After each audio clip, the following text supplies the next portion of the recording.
Think about the last time you were in a group trying to make a decision and one person spoke with total certainty. No hedging, no maybe, just calm, absolute confidence. And the room leaned their way. We believed them, we followed them, and here's the uncomfortable part. They were often the person who was wrong. The loudest, surest voice in the room is, again and again, the one we trust, even when the quiet, hesitant person actually knew better. Why does confidence beat competence so easily? Because your brain is using a shortcut, and that shortcut has a serious flaw. Here's the core of it. Figuring out whether someone is actually right, actually competent, actually knows what they're talking about is hard and slow. You'd have to understand the topic yourself, check their reasoning, weigh the evidence. That's expensive work, and the brain is always looking to save effort. So it reaches for a shortcut, a quick proxy that's easier to read. And confidence is the easiest signal of all. Someone's level of certainty is right there on the surface, in their voice, their posture, their face. So the brain quietly substitutes an easy question, how confident do they seem, for the hard question, how right are they? This is what psychologists call a heuristic, a mental rule of thumb that's usually good enough and occasionally disastrously wrong. And the confidence heuristic isn't entirely foolish. In many situations, confidence and competence really do go together. People who genuinely know a subject often do feel and act more sure of themselves. So using confidence as a stand-in for competence works often enough that the brain keeps doing it. The problem is the times it fails, and it fails in exactly the situations where it matters most. It fails because confidence can be completely disconnected from actual ability. Some people are supremely confident and deeply wrong. There's a well-documented effect where the people who know the least about a subject are often the most certain, precisely because they don't know enough to see how much they're missing. Real expertise tends to come with an awareness of complexity, of exceptions, of how much remains unknown, which makes genuine experts sound more cautious, more qualified, more full of "it depends." Meanwhile, the person with a shallow grasp sees a simple picture and states it with thunderous certainty. So the confidence heuristic can systematically point you toward the wrong person. There's a related distortion that compounds the problem. When someone displays one impressive quality, we tend to assume they have other good qualities too. Confidence reads as competence, but it also bleeds into our judgment of their intelligence, their honesty, their leadership. One strong, attractive trait casts a glow over everything else. So a confident person doesn't just seem more right, they seem better all around. This is why charisma is so powerful and so dangerous. A confident, charming person can lead a room straight off a cliff because the glow blinds everyone to the fact that the reasoning was hollow. Confidence is also socially contagious in a way that hijacks group decisions. When one person speaks with certainty, it raises the cost of disagreeing. To push back, you'd have to be confident too, and most people, especially the thoughtful, doubt-prone ones, aren't willing to match that energy over something they're not sure about.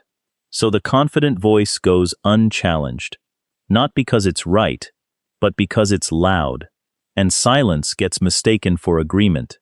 The room converges on the certain person by default, and afterward, everyone assumes there must have been good reasons, when really, there was just nobody willing to contradict the confidence. It's worth understanding why we're built this way, because it isn't stupidity, it's history. For most of human existence, in a fast-moving, dangerous world, hesitation could be deadly.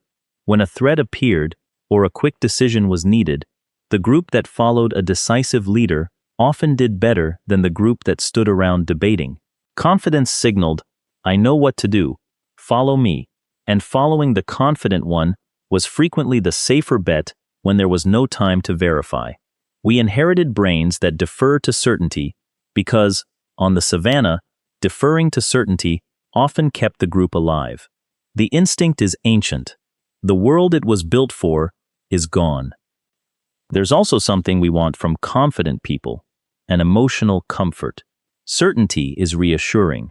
Doubt is anxious and unpleasant.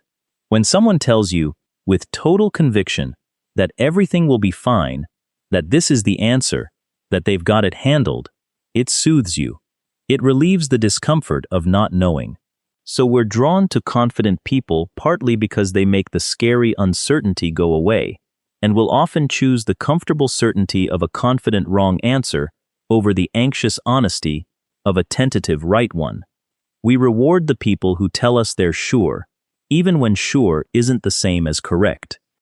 So what do you do, knowing your brain has this bias built in? The key move is to consciously separate confidence from evidence, to treat them as two completely different things. When you notice yourself swayed by someone's certainty, pause and ask the question your brain skipped.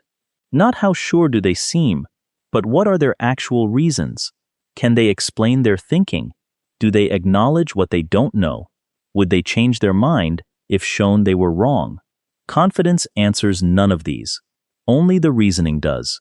Make people show you the reasoning, and the spell of pure certainty starts to break.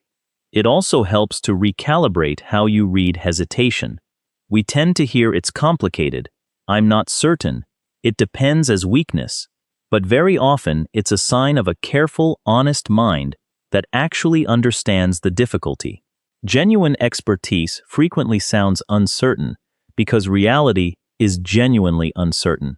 So instead of dismissing the cautious person and following the confident one, learn to value appropriate doubt. The person willing to say, I might be wrong, is often far more trustworthy than the person who is incapable of imagining it. And turn the lens on yourself, because you use this heuristic too, including on your own beliefs.